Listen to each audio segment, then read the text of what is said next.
Have you noticed how literally everyone seems to be talking about the 2026 Korean drama Our Sticky Love lately? Seriously, it is everywhere right now.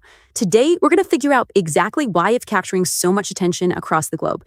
We aren't just going to do a standard plot recount. No, we're going to dig into the underlying data, the super unique narrative structure, and the visual motifs together to see what makes this series so incredibly gripping. You know, in a streaming landscape that's completely crowded with endless options, it is genuinely fascinating when one particular show manages to break through all that noise and become a real cultural touchstone. We'll deconstruct the specific storytelling mechanics at play here. By the end of our time together, Julia have a really deep understanding of the structural and psychological reasons this drama is just resonating so powerfully with audiences everywhere. Let's get right into it. Okay, so let's dive into the core hook of the series. Could a sticky situation actually turn into real love? It's a fascinating premise, mostly because the drama just completely bypasses your traditional romantic meet cute. You know how it usually goes, right? Romantic stories usually spend their entire first act showing two people clumsily falling for each other. But here, we are thrown immediately into total, utter confusion. By using this sudden amnesia setup, the writers literally force us to become active participants instead of just passive observers. We aren't just watching a romance unfold, we're actually trying to solve a giant puzzle right alongside a main character. And honestly, from a psychological standpoint, this is a brilliant storytelling tactic. It strips away all the usual context, all the history that defines a relationship, and forces us to evaluate these characters based purely on their raw, unfiltered interactions in the present moment. Now, the sheer data backing this show's success is absolutely wild. Looking at the metrics sourced directly from anime dramas, Our Sticky Love is holding an incredibly impressive 8.574 rating. And a huge part of that success comes down to the structure of the series. By keeping the story to a really tight 12-episode run released in 2026, the creators ensure the narrative absolutely never drags. If you're a key drama fan, you probably know they traditionally run for about 16 episodes, which, let's be honest, can sometimes lead to a bit of a mid-season lull. But by capping it at 12, directed masterfully by Kim Jung-han and written by Mo Ji-hae, it makes every single scene feel absolutely vital. There is zero filler here. And of course, this incredible narrative efficiency is anchored by the powerhouse lead cast of Hae-in and Jung. Their performances just elevate the script at every single turn. Just imagine this for a second.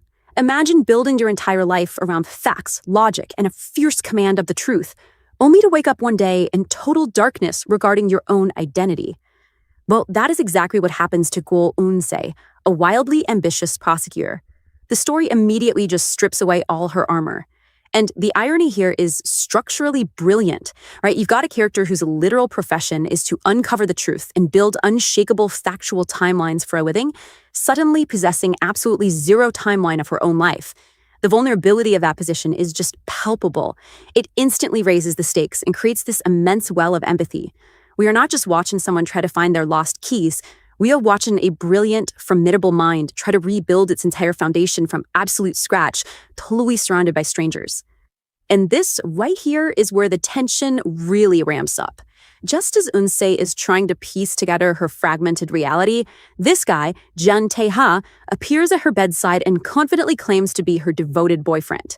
Now, we've all seen a classic knight in shining armor trope, but honestly, this guy feels more like a walking red flag. The audience is instantly forced to play detective. We're sitting there scrutinizing his every micro-expression. Is he actually telling the truth? Or is this some calculated deception taking advantage of her memory loss? It introduces this thrilling psychological layer to the narrative that constantly makes you question the nature of trust. I mean, think about it. When you have no memories of your own, how on earth do you verify the intentions of the person who claims to love you the most? While the brilliant chemistry of the show is driven by this massive clash of worlds, on one side you have Go Eun-se, the polished, high-stakes legal elite, and she collides head-on with Jung-tae, a gritty, grounded countryside boxing coach. And talk about guaranteed immediate friction. But there's actually a much deeper reason why audiences universally love this specific trope. The collision of that elite, rigid city life with a more physically demanding grounded reality just completely strips away all societal pretense. When these two entirely different ecosystems are forced to coexist in the same space, all those superficial markers of success, the titles, the money, the status, they just evaporate. It leaves nothing but raw personality and character. This dynamic ensures that their evolving relationship actually feels earned. It isn't just about two people learning to like each other, it's about two people learning how to translate each other's entire way of moving through the world. Netflix officially describes the show as a warm, feel-good romance built around enemies to lovers chemistry, nostalgic charm, and an unusual amnesia setup. And honestly, they hit the nail on the head.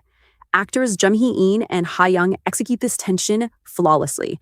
They somehow managed to take what could be an incredibly stressful situation, an unexpected cohabitation built on a highly questionable foundation, and turn it into a deeply, deeply emotionally resonant watch. They make you root for them, even when your logical brain is screaming at you not to trust the setup.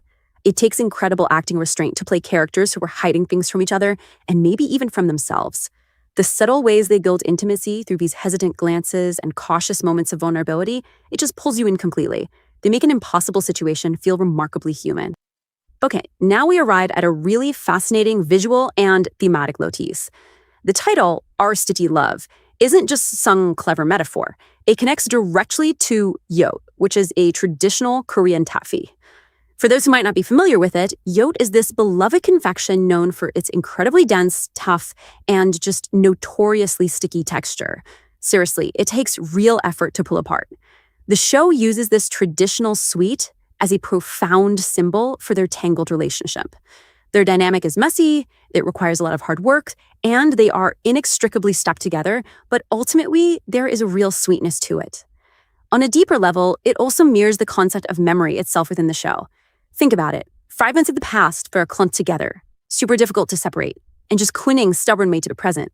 Pretty clever, right? And the sticky motif is baked right into the setting itself. The characters relocate to this wonderfully quirky, nostalgic countryside taffy making village. Honestly, the village is practically a character of its own. It offers this comforting, atmospheric escape from the cold, fast-paced city. You could almost feel the warmth of the sun and the slow, deliberate pace of rural life just watching it. The soft, natural lighting and the deeply textured village environments create a vibe that's sophisticated yet deeply human. It grounds what is admittedly a pretty wild premise into something very cozy, tangible, and real. By completely immersing us in the sensory details of this quaint village, the sounds of nature, the communal atmosphere, the physical labor of making the taffy, the creators brilliantly lower our defenses. It lulls you into this false sense of security, which, as it turns out, is exactly where they want you. Because just as you settle in, fully expecting a standard, cozy slice of life comedy, the series masterfully pulls the rug right out from under you. It reveals a hidden crime and suspense layer lurking just beneath the surface. This dark noir undercurrent takes that familiar romance framework and injects it with a thrilling dose of real danger. Suddenly, the amnesia isn't just a convenient plot device for romance, it is a critical vulnerability in a highly dangerous game. And the boxing coach's suspicious claims? Oh, they take on a much heavier, potentially sinister weight. The absolute genius of this pivot is that it doesn't abandon the romance, it weaponizes it. That cozy village isn't just a picturesque backdrop anymore. It becomes an isolated setting where a very real, very dark mystery is playing out in plain sight. This genre blend in brilliance leaves us with one lingering mystery that will absolutely keep you hitting next episode way past your bedtime. Is Jae Tae-ha actually her boyfriend, or is his presence masking a much darker crime? The show balances the sweet, nostalgic moments of taffy making with the deep shadows of a noir thriller so perfectly that you simply cannot look away. It's an open invitation to unravel the truth for yourself, to piece together those fragments of memory right alongside Eun-se. So, as you dive into this incredible series, I want you to keep this one thought in the back of your mind. After all, what would you do if the person holding the only keys to your past was the very one you were least sure you could trust?